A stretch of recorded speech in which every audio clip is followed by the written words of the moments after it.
जय हिंद दोस्तों, स्वागत है आपका आपके अपने यूट्यूब चैनल पे। दोस्तों, आज हम लोग बहुत ही इंपॉर्टेंट टॉपिक पर बात करने वाले हैं, क्योंकि आज का ये वीडियो बहुत ही इंपॉर्टेंट है आपके लिए। जितने भी हमारे कंपटीशन की तैयारी कर रहे हैं उनके लिए भी, और जो अदर कक्षाओं में पढ़ रहे हैं, बोर्ड परीक्षा की तैयारी कर रहे हैं उनके लिए भी।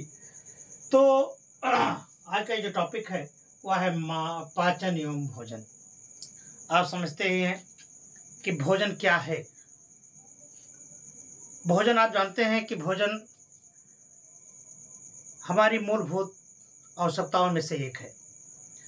जिस तरह से आप जानते हैं कि मनुष्यों के लिए रोटी, कपड़ा और मकान, ये तीन चीज की मूलभूत आवश्यकताएं हैं कि रोटी, कपड़ा और मकान। तो रोटी का अर्थ होता है भोजन। तो भोजन का हमारे जीवन में क्या उपयोग है? भोजन से हमें क्या मिलता है? ऊर्जा मिलती है। ऊर्जा क्या होती है भाई? ऊर्जा क्यों मिलती है? कार्य करने की ताकत होती है। तो भोजन, हमारे में जो ऊर्जा आती है वो भोजन से आती है। अब भोजन, जैसे हमने गाड़ी देखा है, मोटरसाइकिल है, जैसे आपने सिर्फ दबाया या किक मारे, तुरंत वो तेल पीना शुरू कर देती है ना, यानी आप उसको भोजन देना शुरू कर देते हैं। तो जो भी हम काम करते हैं उसमें ऊर्जा ही की खपत होती है। तो वो ऊर्जा कहाँ से आती है? वह ऊर्जा हमको भोजन के रूप में प्राप्त होती है। ठीक है, हम लोग आज जो चर्चा करेंगे वह यही चर्चा है कि भोजन हमारे शरीर में कहाँ जाता है, भोजन के अंग कौन कौन से हैं, भोजन को पचाने वाले अंग कौन कौन से हैं। ठीक है, तो हम लोग आज पढ़ रहे हैं पाचन एवं अवशोषण। पाचन और अवशोषण यानी फिजियोलॉजी पढ़ रहे हैं, ह्यूमन फिजियोलॉजी। देखिए, फिजियोलॉजी, ह्यूमन फिजियोलॉजी और प्लांट फिजियोलॉजी, तो ये दोनों फिजियोलॉजी से बहुत ज़्यादा क्वेश्चन उठते हैं। 8 से 10 क्वेश्चन लगभग दोनों फिजियोलॉजी से मिला करके आपसे पूछे जाएंगे। तो ज़्यादा अच्छा होगा कि आप लोग ज़्यादा से मेहनत करें और इनके क्वेश्चन तैयार करें।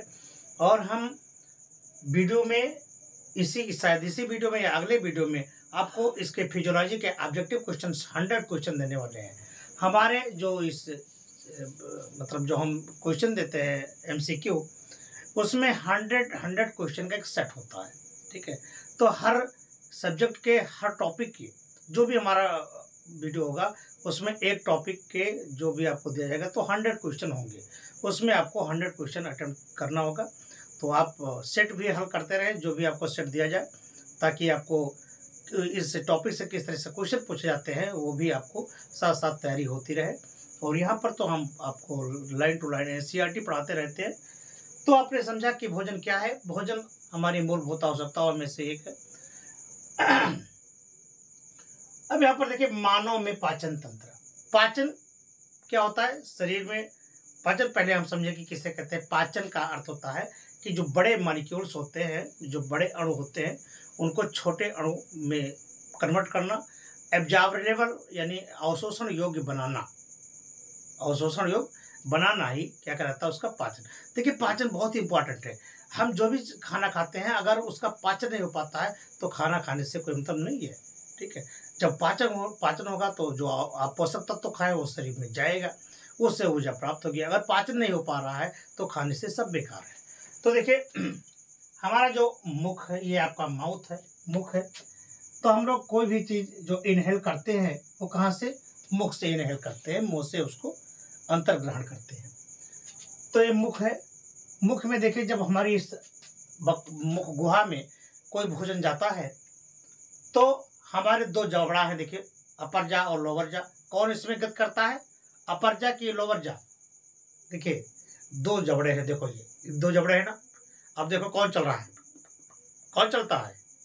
नीचे वाला ना, नीचे वाला चल रहा है। यानी जो अपर जा है, ऊपरी जबड़ा है, यह अस्थाई है। ठीक है, और नीचे वाला जबड़ा क्या करता है? ऊपर नीचे होता है, गत करता है। ठीक है, यहाँ पर भोजन जाता है। अब यहाँ पर इस क्षेत्र में देखिए, यहाँ से यहाँ तक के क्षेत्र में देखिए 3 ग्रंथियां लगी हैं।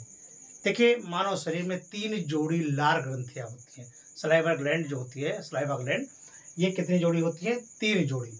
अब देखिए, पहला है, ये आपकी पैरोटिड ग्लैंड है। ठीक है, सब मैक्सिलरी ग्लैंड है, और यहाँ पर आपका सबलिंगुअल ग्लैंड है। ये 3 ग्लैंड आपकी पाई जाती है, 3 जोड़ी लार ग्रंथियां पाई जाती हैं, ठीक है। तो 3 जोड़ी आपकी लार ग्रंथियां होती है। लार ग्रंथियों का काम क्या होता है, भोजन को सानने का काम करता है। जो भी है, जैसे हम रोटी का टुकड़ा खाए, एक रोटी खाए मान लीजिए, तो उसमें जो गिलापन होता है वह किसके द्वारा होता है, इन्हीं ग्रंथियों के द्वारा हमें पैरोटिड ग्रंथियों, सबलिंगुअल ग्रंथियों और इसमें मैक्सिलरी ग्लैंड, ये सब से मिलकर के हमें सलाइवा प्राप्त होती है। और सलाइवा क्या करता है, चिकना बनाता है भोजन को और एब्जॉर्बेबल बनाएगा, ठीक है। अब भोजन यहाँ से निकल गया, वहाँ से आप भोजन देखिए, इसके बाद में जो दांत है और इसकी पोर्शन है उसको हम लोग बाद में पढ़ेंगे, क्योंकि हम लोग यहाँ पढ़ रहे हैं मानव में पाचन तंत्र। तो पाचन तंत्र जो होता है वह मुख्यतः 2 भागों में टूटता है। पाचन तंत्र किसमें, 2 में। पहला है आहार नाल और दूसरा पाचक ग्रंथियां, यानी पाचक ग्रंथियां और उनके सहायक ग्रंथियां। ये पाचक, आहार नाल और ये सहायक ग्रंथियां हैं इसकी, इनसे मिलकर के ही पाचन होता है, पाचन तंत्र संपूर्ण होता है। तो पहला है आहार नाल, इसमें क्या है, आहार नाल। अब आहार नाल में पहला है मुख गुहा, बक्कल कैविटी जिसको कहते हैं मुख गुहा, ये मुख गुहा है ये आपका। फिर उसके बाद में ग्रसिका है, ये आपका ओसोफेगस है, ग्रसिका है, और ग्रसिका के बाद में आमाशय। यहाँ से ग्रसिका होने के बाद में ये आपका आमाशय है, ठीक है। ये यहाँ तक का भाग, इसको स्टमक कहते हैं, अर्थात आमाशय है, ठीक है। तो यहाँ इनहेल होगा, इनहेल होकर के यहाँ पर इसका कुटाई पिसाई, तो आप समझते ही हैं कि यहाँ पर कूटा पीसा जाता है। ये जो दांत लगे हैं ना, ये दांत आपको बताया जाएगा अगले वाली वीडियो में। आपको इसके जब सभी के कार्य बताया जाएगा तब आपको दांत के बारे में और जिह्वा के बारे में और सभी, जब इसका एनालिसिस किया जाएगा तब आपको बताया जाएगा। लेकिन यहाँ पर हम केवल एक डायग्राम के माध्यम से आपको समझाना चाहते हैं कि किस तरह से भोजन कहाँ पास होकर के किस तरह से जाता है, ठीक है। और कौन कौन सी उसमें ग्रंथियाँ मिल करके आपको ये पूरे पाचन का निर्माण करती हैं, पाचन तंत्र का निर्माण करती हैं। तो अब यहाँ पर भोजन आमाशय में आ गया, कहाँ से, ग्रसिका से सीधा कहाँ, अब यहाँ पर ये भोजन यहाँ से जा करके कहाँ पर, ये ग्रसिका है, और ग्रसिका के माध्यम से कहाँ पर पहुँच गया भोजन, आमाशय में पहुँच गया, ठीक है। अब आमाशय से कहाँ जाएगा, आमाशय से आंत्र में जाएगा, आमाशय से अब आंत्र में जा रहा है, ठीक है। अब देखिए आंत्र जो होती है, आंत्र आपके 2 प्रकार के, इंटेस्टाइन 2 टाइप्स होती है। पहला है छोटी आंत्र और एक है बड़ी आंत्र। अब देखिए यहाँ पर जो, यहाँ तक तो जो आपका आमाशय हो गया। अब आमाशय के बाद में अब आपकी यहाँ पर आमाशय से अब आंत्र का निर्माण चालू। अब यहाँ पर आंत्र देखिए, ये आपकी आंत्र है, ये से यहाँ तक ये आपकी आंत्र है, ये यहाँ तक। तो यहाँ से लेकर के जो आपकी यहाँ तक आंत है, ये आपकी छोटी आंत कहलाती है। कि कौन सी आंत, छोटी आंत। और छोटी आंत के 3 पार्ट होते हैं, कौन कौन से, ये देखिए आपका, ये है आपका डेडुनम, ये है आपका देखिए यहाँ से, ये आपका जेजुनम, और यहाँ पर ये आपका जो भाग है ये है इलियम।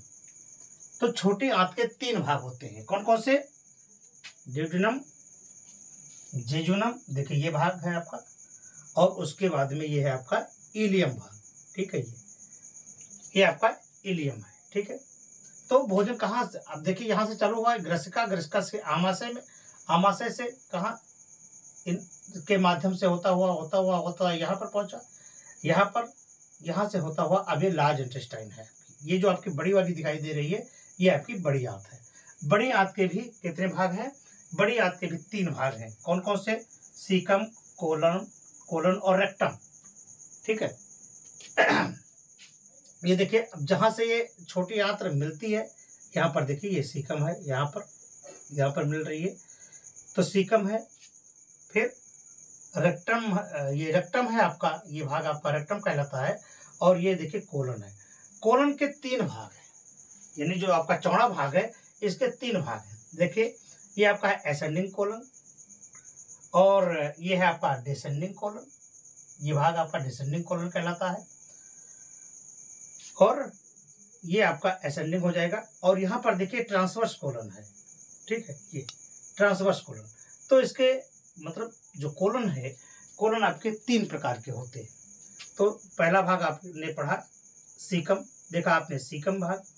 फिर सीकम के बाद में, सीकम से कहाँ जाएगा, ये सीकम के बाद में कोलन, सीकम के बाद में कोलन है आपका। और कोलन आपको बताया गया कि 3 प्रकार के हैं, एक यहाँ है ब्रॉड वाला चौड़ा वाला भाग। इसमें देखिए एक पट्टिकावत संरचना पाई जाती है, फीतानुमा ये जो संरचना पाई जाती है, ठीक है। ये इसमें इसको कहा जाता है टीनिया कोलाई।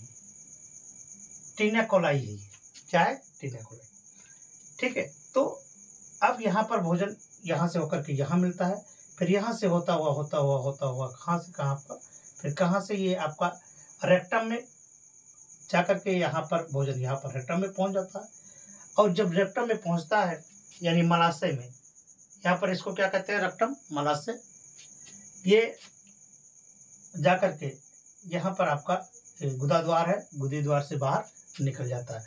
यहाँ पर जो भोजन आता है ये अपच भोजन आता है, जिसका शरीर में कोई अवशोषण, कोई पाचन नहीं हो पाता है, तो वो वहाँ पर कहाँ? यहाँ पर निकल आता है, ठीक है। इसके बाद में भी यहाँ पर आप देखेंगे, यहाँ पर देखिए जो बीच वाला भाग है इसको कहते हैं पेनक्राज। पेनक्राज बोले तो अग्न्याशय है, अग्न्याशय क्या कहते हैं इसको? अग्न्याशय है। यहाँ पर देखिए यहाँ से ये डक्ट लगी हुई है, नलिका लगी है, इसको कहते हैं गॉल ब्लैडर यानी बाइल ग्लैंड है। ये पित्ताशय जिसको कहते हैं, ये पित्ताशय है, पित्त का निर्माण नहीं करती है, पित्त का संग्रह करती है। उसके ऊपर सबसे बड़ा भाग, ये आपका भाग जो है सबसे बड़ा भाग है, जिसको कहते हैं यकृत। ये पाचन का मास्टर है, मास्टर क्या है? मास्टर भाग है। पाचन का सबसे मास्टर भाग है आपका ये यकृत है, ठीक है। तो ये भाग आपका मास्टर भाग यकृत कहलाता है। और यकृत तो आप समझते ही हैं कि क्या करता है? ये पित्त का निर्माण करता है, ठीक है। और बहुत से कार्य करता है, मास्टर ऐसे थोड़ी कहा जाता है, ये मास्टर, हेड मास्टर है, पूरे पाचन का हेड मास्टर है ये, ठीक है। उसके बाद में हेड मास्टर क्या क्या काम करता है ये सब आपको इसके कार्य में बताया जाएगा। इसके बाद में पेनक्राज लगा हुआ है, यहाँ पर पत्तीनुमा संरचना आप देख रहे हैं, ये आपका पेनक्राज है, ठीक है। ये तो आपकी ग्लैंड है, ग्रंथियां हैं। आपसे पूछा जा सकता है कि सबसे बड़ी ग्रंथि कौन सी है, largest gland in the body, तो ये है यकृत ग्रंथि। यकृत ग्रंथि सबसे बड़ी ग्रंथि है आपकी। मल्टीपल चॉइस क्वेश्चन में पूछा जाएगा कि सबसे बड़ी ग्रंथि कौन सी है? यकृत ग्रंथि है। और सबसे छोटी ग्रंथि कौन सी है? तो वो पिट्यूटरी ग्लैंड है। कहाँ पाई जाती है? यहाँ पर पाई जाती है, मस्तिष्क में, चने या मटर के दाने के आकार की होती है, ठीक है। यहाँ पर जैसे ये यहाँ पर है, यहीं पर पाई जाती है मास्टर ग्लैंड, ये ऐसे, ठीक है, यहाँ पर पाई जाती है। तो ये आपकी ग्रंथि के बारे में होगी। सबसे बड़ी ग्रंथि पूछा जाएगा तो यकृत है, छोटी आपकी पिट्यूटरी ग्लैंड है, ठीक है। तो ये आपका क्या हुआ? भोजन का अंतर्ग्रहण, अंतर्ग्रहण के बाद में ग्रसिका के द्वारा होता है। देखिए यहाँ पर घाटी लगी हुई, घाटीपन। आप जानते हैं कि श्वासनाल और ग्रासनाल जाकर के एक साथ में खुलती है।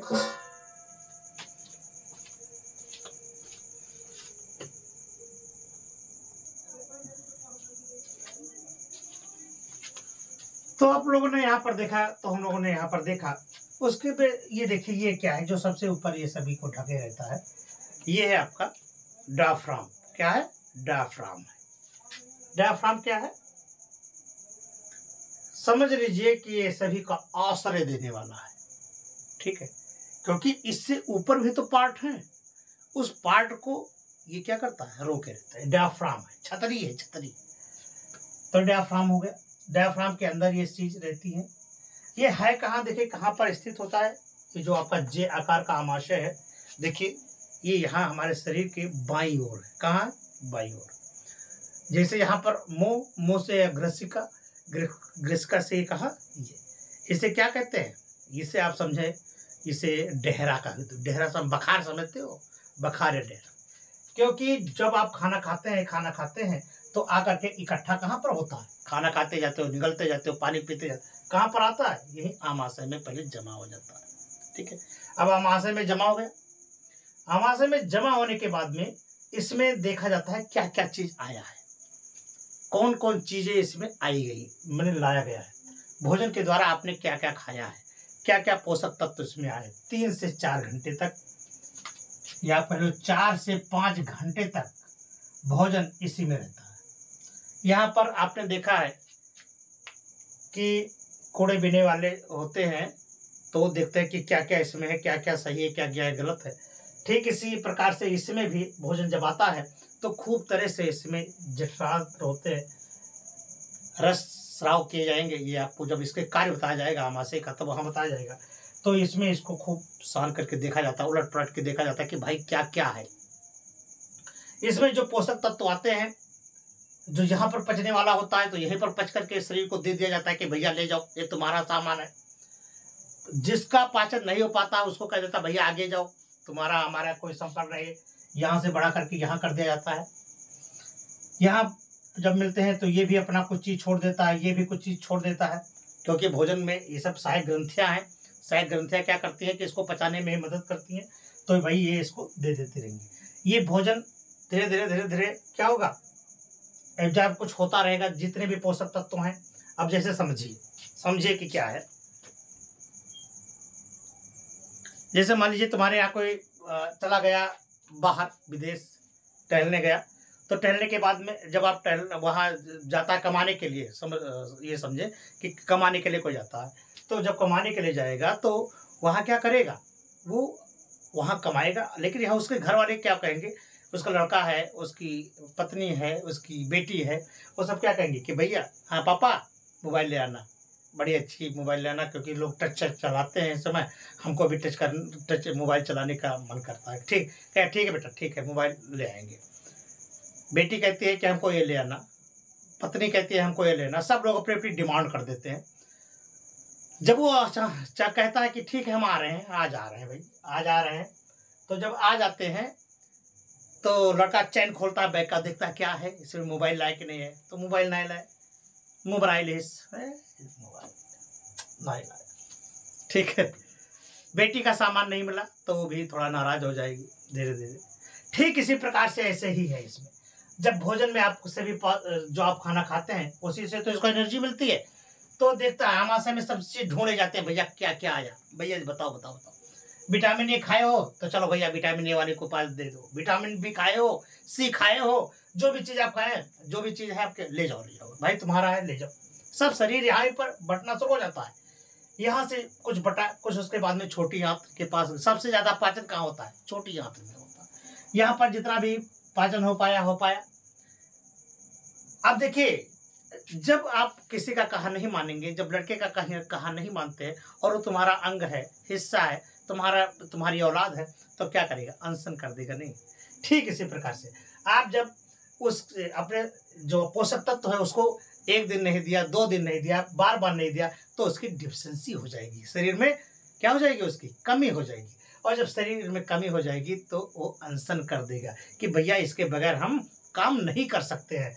तो जैसे ही आपने मान लीजिए विटामिन ए नहीं खाते हो, जैसे गाजर है और पपीता है ना, ये सब चीज़ें आप नहीं खाते हो, तो क्या करेगा, वो धीरे धीरे आपके शरीर में विटामिन ए की कमी हो जाएगी। और जब कमी हो जाएगी तो अनशन कर देगा भैया कि हमको देते ही नहीं हो, तो हम काम करना कम कर देंगे या बंद कर देंगे, तो आपको रतौंधी नामक रोग हो जाएगा। ठीक है, ऐसे इसमें जितने भी पोषक तत्व हैं, अगर आप उनको शरीर में नहीं देंगे, उनकी आपूर्ति नहीं करोगे, तो वो अनशन कर देगा। इसलिए आपको बैलेंस डाइट खाना, यानी संतुलित आहार खाना बहुत जरूरी है। अगर आप संतुलित आहार नहीं खाएंगे तो इसमें जितने भी चीज़ आप डालोगे भाई एक्स्ट्रा बनेगा नहीं। कुछ ही हमारे शरीर में कुछ ही चीज़ें बन पाती हैं, बाकी चीज़ें आपको बाहर के मटेरियल से ही प्राप्त होता है। तो जब बाहर से आप उसको डालेंगे नहीं तो आपके शरीर में पूरे बैलेंस डाइट नहीं रहेगा, तो पूरे शरीर में सभी कोशिकाएं या सभी अंग आपके पूर्ण रूप से कार्य नहीं करेंगे। इसलिए क्या करना होगा, आपको बैलेंस डाइट देना होगा। ठीक है, तो बैलेंस डाइट देंगे तो शरीर के सभी अंग को ऊर्जा मिलती रहेगी और वो अपना काम सुचारू रूप से करते रहेंगे। ठीक है, तो यहाँ पर आपने देखा कि यहाँ छटाई भी नहीं हो जाती, उसके बाद में यहाँ पर, फिर उसके बाद में यहाँ पर सबसे ज़्यादा पाचन होगा। जितना सब चीज़ लेना है यहीं पर आप पोषक तत्व सब बढ़ जाते हैं। फिर उसके बाद में जो अपच होता है वो छोटी आंत, बड़ी आंत और बड़ी आंत से होकर के धीरे धीरे जो गुदे रास्ते के द्वारा जो निकल जाता है वो आपका अवशिष्ट पदार्थ होता है, ये प्रक्रिया लगातार इसमें होती रहती है। हम लोग अगले वीडियो में पढ़ेंगे कि एक इसका कार्य क्या है, मुंह में कहाँ सलाइवा का क्या कार्य है, कौन कौन से एंजाइम्स निकलते हैं, यहाँ कौन से एंजाइम निकलते हैं, और इसके मल्टीपल चॉइस क्वेश्चन आपको 100 क्वेश्चन, ध्यान रखना कि पर वीडियो में मेरे 100 क्वेश्चन MCQ दिया जाएगा। MCQ हर वीडियो में दिया जाएगा, जो आपके नीट और भी प्रतियोगी परीक्षा होती है जो साइंस से पूछी जाती है, ये आपके लिए बहुत ही उपयोगी होगा। ठीक है, हम फिर मिलते हैं अगले वीडियो में, तब तक के लिए नमस्कार, जय हिंद।